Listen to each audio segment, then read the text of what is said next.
नमस्कार दोस्तों, शुरू करती हूँ मेरे लिखे हुए एक शायरी के साथ। कहानी के पीछे रहते हैं छुपे हुए कोई राज। कहानी के पीछे रहते हैं छुपे हुए कोई राज। हर शब्दों को माला से बनते हैं वो कड़वा सच। हर शब्दों को माला से बनते हैं वो कड़वा सच। इस सच को पहचानना बहुत मुश्किल है यारो। इस सच को पहचानना बहुत मुश्किल है यारो। जिसे वो मिल जाए लगता है हाथों में चांद सितारों। जी हाँ दोस्तों, सबने ये राज या सच का पता नहीं कर सकता है।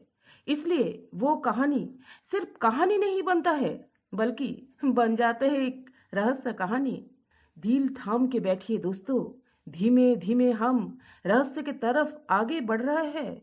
इसलिए मेरा रिक्वेस्ट है, वीडियो को स्किप नहीं करके पूरा सुनिए, तभी तो रहस्य का पता चलेगा। शुरू करते हैं आज की कहानी, पंजों में 6 उंगलियां। दोस्तों, झारखंड का जमशेदपुर में एक टाइम बहुत चोरी डकैती चलता था, क्योंकि स्टील फैक्ट्री से भरा इस शहर से डेली कई टन स्टील सिर्फ इंडिया नहीं विदेश में भी एक्सपोर्ट होता था। और इस एक्सपोर्ट के टाइम में चोरी के घटना चलता था। इस सिलसिले में झारखंड पुलिस का crime branch officer mister Shivesh Thakur ने एक प्राइवेट डिटेक्टिव को अपॉइंट किया। उस डिटेक्टिव ने पूरी इंडिया में मशहूर है। पहले वो क्राइम ब्रांच का ऑफिसर पोस्ट में था, बाद में अपना एक एजेंसी खोलकर डिटेक्टिव का काम करता है। उसका नाम प्रतीक बख्शी। पहले वो बैचलर था, अभी नया नया शादी किया उसका असिस्टेंट के साथ। उसका नाम पल्लवी, प्यार से प्रतीक उसको पल बुलाते हैं। और एक था उसका डॉग मिली। प्रतीक को झारखंड पुलिस के तरफ से रहने के लिए एक बांग्लो मिला, एक ड्राइवर, गार्ड और एक मेड सर्वेंट मिला। उसका नाम राम सिंह। एक दिन सुबह ब्रेकफास्ट के टाइम प्रतीक और पल्लवी क्राइम फाइल से केस हिस्ट्री देख रहा था। कुछ टाइम के बाद प्रतीक कॉफी पीते पीते पल्लवी को बोला, डार्लिंग, किधर गई? इधर आओ, इधर आओ। आज मेरा दिमाग बिल्कुल काम नहीं कर रहा है। आज थोड़ा बाहर घूमने का मन कर रहा है। ड्राइवर को बोलो, चलो थोड़ा लॉन्ग ड्राइव में चलता हूँ। बोल के प्रतीक गुनगुनाने लगा, पल पल दिल के पास।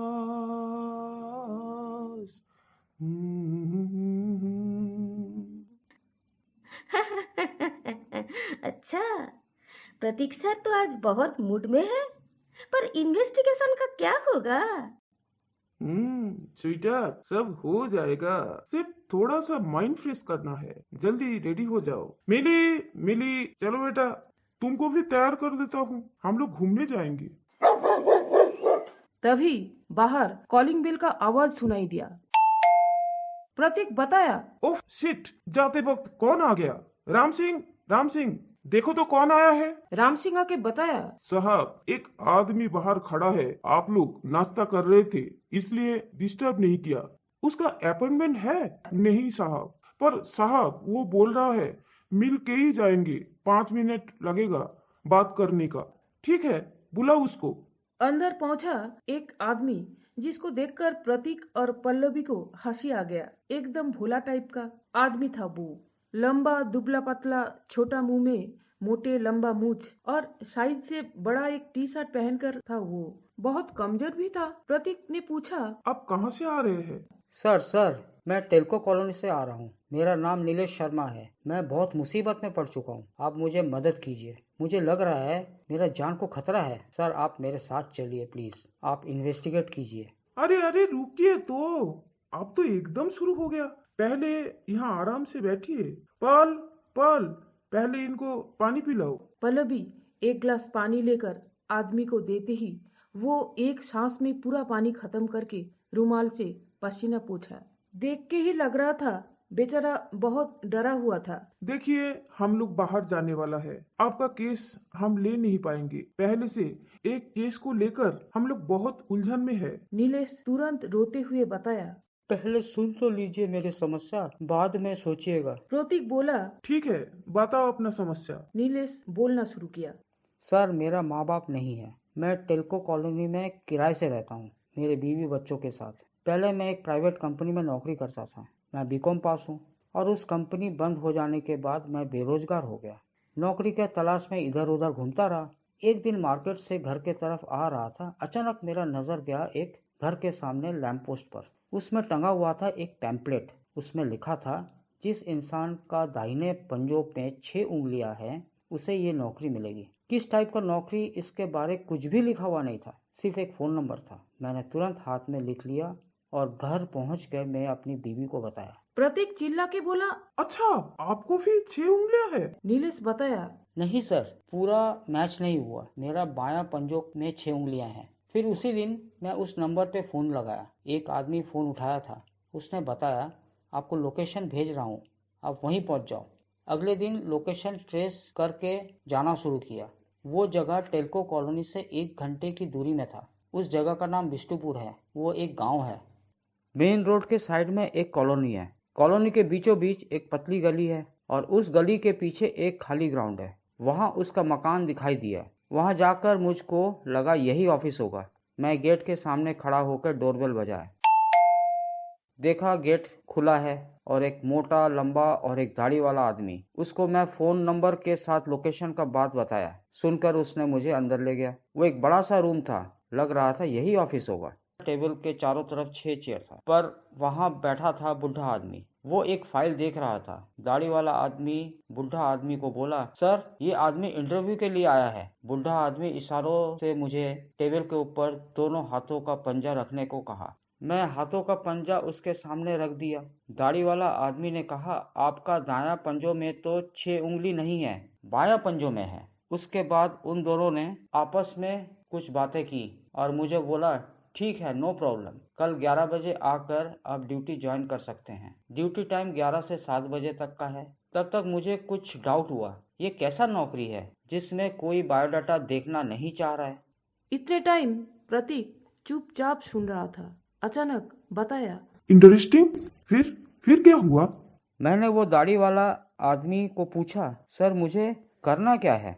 दाढ़ी वाले ने बताया, कुछ नहीं, डेली 11 बजे आकर यहीं बैठकर आपको कहानी लिखना है। मैंने कहा, कहानी? सर मैं राइटर नहीं हूँ। दाढ़ी वाला आदमी ने कहा, जो मर्जी लिखो, पर एक शर्त है, हर हफ्ते 250 पन्ने लिखना पड़ेगा और हफ्ते का आखिरी दिन आपको 5,000 रुपये कैश मिलेगा। सुनकर खुशी में मुझे डांस करने को मन कर रहा था, क्योंकि हर हफ्ते में 5,000 यानी महीने में 20,000।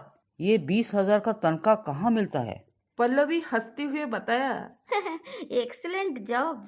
नहीं मैडम, यहाँ तक तो सब कुछ ठीक ठाक था। समस्या शुरुआत हुआ ज्वाइन करने के 2 दिन के बाद। ठीक दोपहर करीब 1:30 बजे के टाइम से अजीब सा आवाज सुनाई देता था। पहले मैं इतना ध्यान नहीं दिया, बाद में वो आवाज बढ़ता रहा।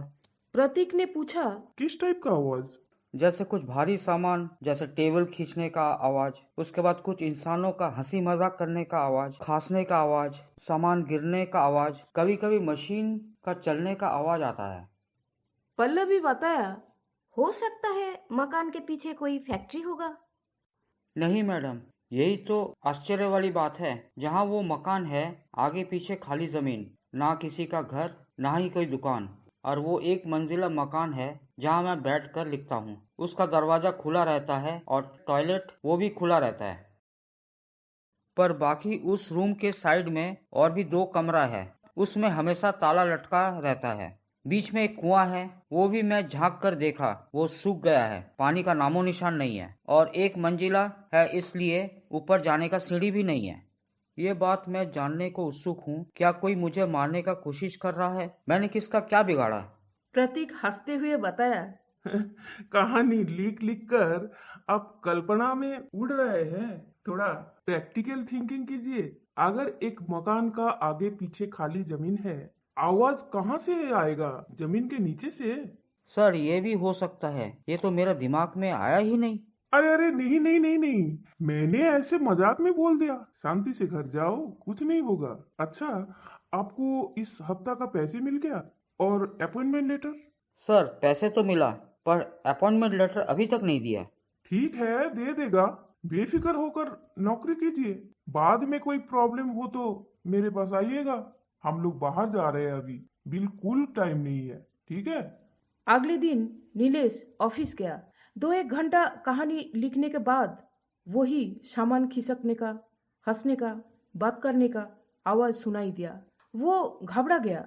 कुछ टाइम के बाद वो इधर उधर देख के आंगन में वही सूखी कुआं के तरफ गया और झांक कर वो अजीब सा आवाज कुआं के अंदर से आ रहा है या नहीं सुनने का कोशिश किया, पर वहां भी वो आवाज सुनाई दे रहे थे। अचानक उसका नजर गया कुआं के बगल में एक गैंती पड़ा था उसके तरफ। उसको लेकर वो जमीन पर खोदना शुरू कर दिया, पर खोदने का टाइम वो कुआं में कान लगाकर सुनने का कोशिश किया, आवाज नहीं आ रहा था। तब जब भी गैंती से खोदाई कर रहा था तभी वो आवाज बंद हो गया था। ऐसे ही कई बार खोद रहा है, बैठ रहा है, करते करते उसको थकान आ गया। पसीना पोंछते पोंछते वो कुआं के सामने वाला जमीन पर लेट गया और पाल्टी होकर लेटा था, इसलिए उसका कान जमीन के तरफ था। तभी उसको फिर से वो आवाज सुनाई दिया। वो तुरंत उठकर दौड़ते हुए आकर ऑफिस में पहुंचा और वहां भी फर्श के ऊपर पाल्टी होकर लेटा और कान लगाकर सुना। वहां भी फर्श के नीचे से वही हंसने का, खांसने का और सामान इधर उधर करने का आवाज सुनाई दे रहा है। नीलेश अलर्ट हो गया, आवाज जमीन के ही नीचे से आ रहा है। इतने दिनों से वो उत्सुक था आवाज कहां से आ रहा है। कम से कम ये तो क्लियर हो गया, पर एक चीज फिर से उसका दिमाग में आया, नीचे इतना लोग क्या कर रहा है और नीचे जाने का रास्ता किधर है। ये ढूंढना पड़ेगा, क्योंकि ऊपर जाने का तो कोई सीढ़ी नहीं है और सामने वाला 2 रूम में ताला लटक रहा है। कोई उस रूम के अंदर जाए तो किधर से जाएगा। वो सुबह 11 से शाम को 7 बजे तक बाहर वाला इस ऑफिस रूम में बैठा रहता है, किसी को आके ताला खुलता हुआ नहीं देखा। सोचते सोचते वो पागल जैसा बन गया और मन ही मन प्लान किया, इस रहस्य का किनारा उसको खुद को ही करना पड़ेगा। अगले दिन नीलेश ऑफिस पहुंचते ही उसका इंटरेस्ट गया मकान के पीछे के तरफ छानबीन करने के लिए। इसलिए वो कहानी लिखने का काम नहीं करके मकान के पीछे वाला जमीन में और साइड वाला जमीन में ऐसे ही पाल्टी होकर लेटकर कान लगा के सुनने का कोशिश किया। वहां भी आवाज आ रहा है, पर इतना क्लियर नहीं था। जहां तक उसका नजर गया खाली सुनसान ग्राउंड में सिर्फ वही मकान ही खड़ा था। जमशेदपुर का तेज गर्मी में ग्राउंड में एक भी गाय बकरी भी नहीं था। शों शों करके तेज गर्म हवा चल रहा था। आगे पीछे एक भी पेड़ पौधे नहीं था जिसमें थोड़ा सा ठंडा महसूस होने लगा। लू लग जाए इस डर से और सबसे ज्यादा इतना सुनसान सन्नाटा से उसका घबराहट होने लगा। गला सूख रहा था, इसलिए वो ऑफिस रूम में पानी पीने के लिए जैसे अंदर घुसा, उसका नजर गया 2 ताला लटकते हुए बंद दरवाजे के तरफ। वो ताज्जुब हो गया। एक में ताला खुला हुआ था, पर ताला खोला किसने? यानी जब वो मकान के पीछे गया था उसी टाइम किसी ने आकर ताला खोल के अंदर घुसा, पर कौन आया? आज तक तो इस ऑफिस में किसी को आते हुए नहीं देखा। वो नीलेश डरा हुआ था, फिर भी हिम्मत करके ताला खुला हुआ दरवाजे की तरफ पैर बढ़ाया और बहुत धीमे बिना आवाज करके जैसे दरवाजे के एक पल्ला खोला, अंदर से भागते हुए बदबू बाहर आया और रूम के अंदर अंधेरा ही अंधेरा था। कुछ दिखाई नहीं जा रहा था। नीलेश मोबाइल का टॉर्च ऑन करके जो देखा उसमें उसका सांस बंद होने का जुगाड़ हो गया। वो देखा एक काला सा मोटा सा लंबा आदमी, सिर में एक भी बाल नहीं है, लाल लाल आंखें, एक चेयर में बैठकर उसके तरफ देख रहा है और हंस रहा था। और तुरंत चेयर से उठकर नीलेश को अपने तरफ खींचकर उसका गला दबोच लिया। मोटा आदमी नीलेश को कहा, यहाँ कहानी लिखने के लिए तुझे बुलाया गया था और तू क्या किया? हमारे पीछे जासूसी करना शुरू कर दिया।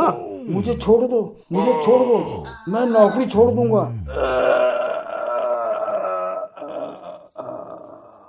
2-1 दिन के बाद प्रतीक और पल्लवी सुबह ब्रेकफास्ट टेबल में चाय पी रहे थे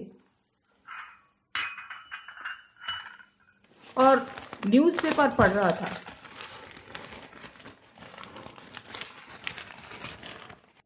पल्लवी चिल्ला के बोली, ओ माय गॉड! प्रतीक प्रतीक देखो देखो, पेपर में मिडिल पेज में क्या लिखा है। क्या खबर?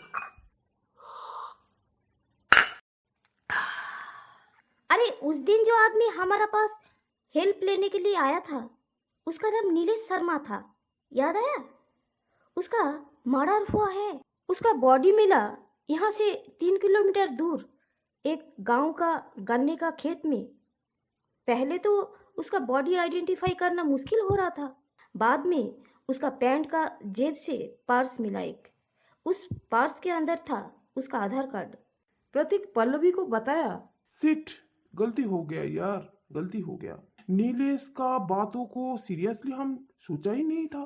खैर, जो होना था हो ही गया। तभी मोबाइल बजने लगा।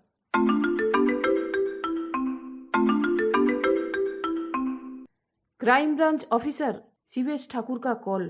वो बोल रहा है, प्रतीक सर, आप जल्दी से जल्द एक बार थाने में पहुंच जाओ, आपका हेल्प चाहिए।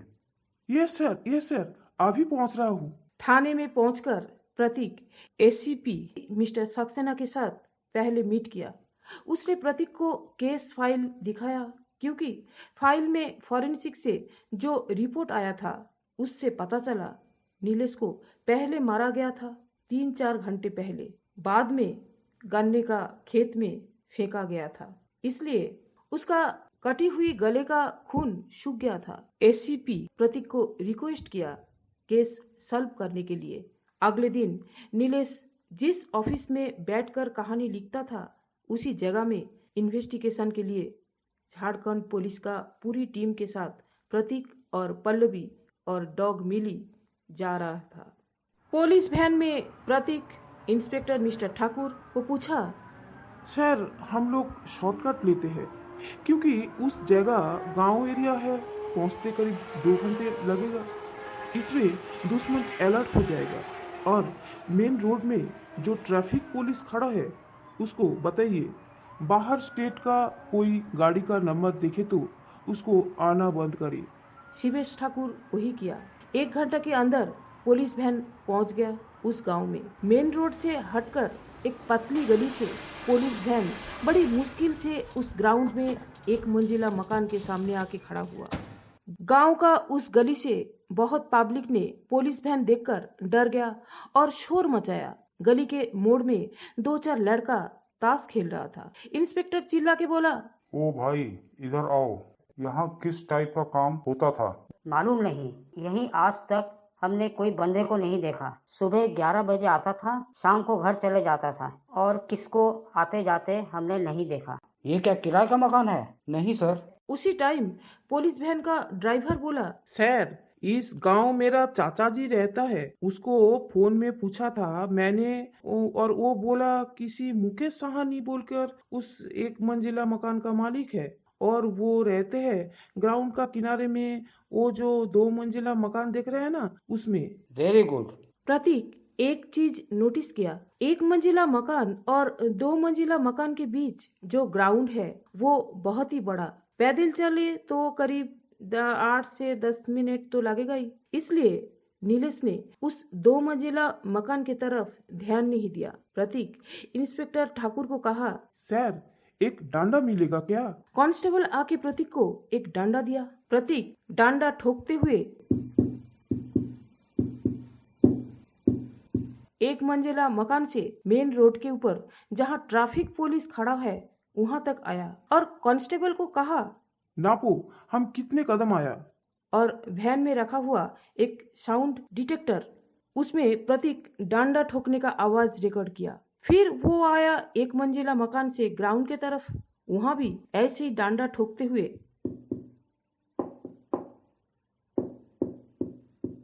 कई कदम आगे बढ़ा और साउंड रिकॉर्ड किया। बाद में दोनों आवाज को इंस्पेक्टर ठाकुर को सुनाया और प्रतीक बोला, सर, डिफरेंस समझ में आ रहा है? अच्छा से सुनिए। मेन रोड के तरफ जो आवाज है वो नॉर्मल आवाज है, लग रहा है ना, रास्ते के नीचे मिट्टी पत्थर से भरा हुआ। और ग्राउंड के तरफ का सुनिए, खाली आवाज, जैसे खाली मटका के बाहर कुछ पत्थर से ठोकने से जो आवाज निकालते हैं, ठीक उसी टाइप का है। मैं 100% कॉन्फर्म हूँ उस 2 मंजिला मकान से 1 मंजिला मकान तक कोई बीचों बीच ग्राउंड के नीचे सुरंग है